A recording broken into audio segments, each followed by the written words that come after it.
अस्सलाम वालेकुम dear students, मैं हूं काशिफ तनवीर और डिड मीडिया यूट्यूब चैनल पर हम आपको खुश आमदीद कहते हैं।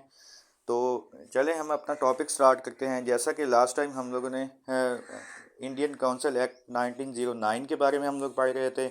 हमने ये देखा था कि सैयद अमीर अली और सर आगा ख़ान ने किस तरीके से कोशिशें करके आखिरकार अपनी डिमांड्स को ब्रिटिश के सामने रखा, किस तरीके से उन्होंने पार्टीज़ बनाई, अपनी पार्टी बनाई और इस तरीके से थ्रू प्रॉपर चैनल वो अपनी डिमांड्स को लेकर चले। तो आगे हम फर्दर अगर अपनी डिमांड्स की बात करें कि आया कि उन्होंने क्या डिमांड्स रखी गई और किस तरीके से उनकी डिमांड्स को पूरा किया गया, तो उस वक्त जो था, अगर उसकी कौंसिल बॉडी की बात करूं तो उस वक्त ये था कि तीन मेन जो स्ट्रक्चर था गवर्नमेंट का, वो था एग्जीक्यूटिव काउंसिल होती थी, जुडिशरी होती थी और लेजिस्लेटिव काउंसिल होती थी। अब जो होती है एग्जीक्यूटिव काउंसिल, अगर 1892 के एक्ट की मैं बात करूं तो उसके अंदर 5 जो मेंबर्स थे ब्रिटिशर्स ही होते थे सारे के सारे, कोई भी इंडियन मेंबर शामिल नहीं किया गया था। लेकिन 1909 के एक्ट के अंदर उन्होंने एक मेंबर का और इजाफा कर दिया गया, 5 की जगह पे अब 6 मेंबर्स शामिल किए गए।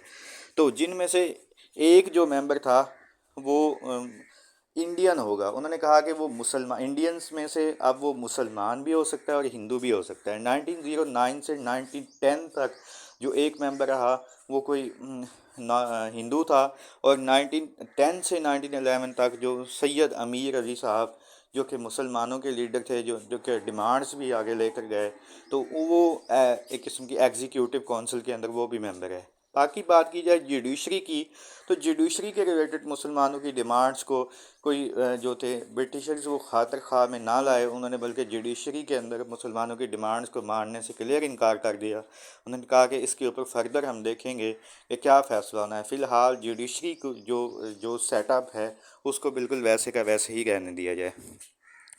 अगर लेजिस्लेटिव काउंसिल की मैं बात करूं, लेजिस्लेटिव काउंसिल के अंदर भी उन्होंने allow Muslims to sit in the imperial legislative council, मतलब कि उन्होंने ये इसके अंदर भी ये फैसला कर लिया गया कि मुसलमानों को और हिंदुओं को, यानी कि इंडियंस को लेजिस्लेटिव काउंसिल के अंदर भी इनको प्रॉपर सीटें दी जाएँ। तो सेंट्रल जो लेजिस्लेटिव काउंसिल थी, सेंटर के अंदर उन्होंने 60 सीट्स मुतय्यन की गई। 60 में से उन्होंने कहा कि 33 सीट्स जो होंगी वो ब्रिटिशर्स की होंगी और 27 सीट्स वो इंडियंस की होंगी।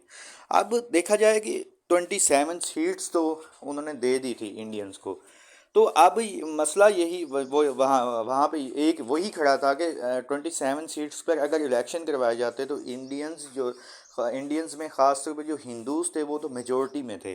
वो मेजॉरिटी में होने की वजह से वो आराम से इलेक्शन जीत सकते थे। मुसलमानों को कोई भी सीट वो ना जीतने देते। तो देखा जाए तो मुसलमानों का तो मुतालबा वहीं का वही खड़ा था। फिर इसके ऊपर मुसलमानों ने दोबारा से अपना आवाज़ उठाई। उन्होंने कहा कि 27 सीट्स में से मखसूस कर दी जाए मुसलमानों की सीट।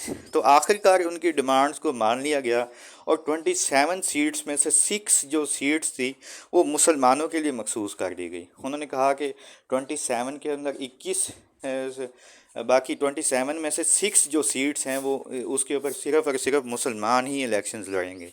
तो एक किस्म का मुसलमानों का जो सेपरेट इलेक्टोरेट सिस्टम का जो एक उन्होंने मुतालबा किया था वो भी मान लिया गया। अब इन 6 सीट्स के अंदर इम्पीरियल लेजिस्लेटिव काउंसिल की जो मुतय्यन की गई, इनमें कायद-ए-आज़म मोहम्मद अली जिन्ना भी उस वक्त मतलब कि इम्पीरियल लेजिस्लेटिव काउंसिल के मेंबर बने और इस तरीके से वो मुस्लिम लीग में शामिल हो गए थे।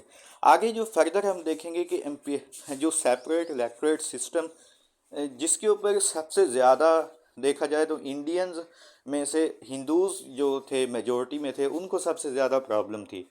तो अगले लेक्चर के अंदर मैं एक शॉर्ट वीडियो बनाऊंगा जिसके अंदर मैं आप लोगों को सेपरेट इलेक्टोरेट सिस्टम के बारे में ज़रा एग्जांपल्स के साथ समझाऊंगा कि सेपरेट इलेक्टोरेट सिस्टम होता क्या है। तो यहाँ तक देखा जाए तो मुसलमानों की हर तरह की डिमांड्स को मान लिया गया था। तो यहीं पे हम लोग अपना लेक्चर को एंड करते हैं। Do right your question in comment box. अगर आप लोगों को पाक स्टडी के रिलेटेड किसी भी किस्म का कोई मसला हो, कोई आप किसी और टॉपिक के ऊपर आप लोग पढ़ना चाह रहे हो, किसी टॉपिक के ऊपर आपको रहनुमाई चाहिए हो, तो आप लोग खुले दिल के साथ आप लोग वो कमेंट बॉक्स में पूछ सकते हैं। इंशाल्लाह ताला आप लोगों के क्वेश्चंस का हर तरह से रिस्पांस किया जाएगा। दुआओं में याद रखिएगा। खुश रहें। अल्लाह हाफिज़।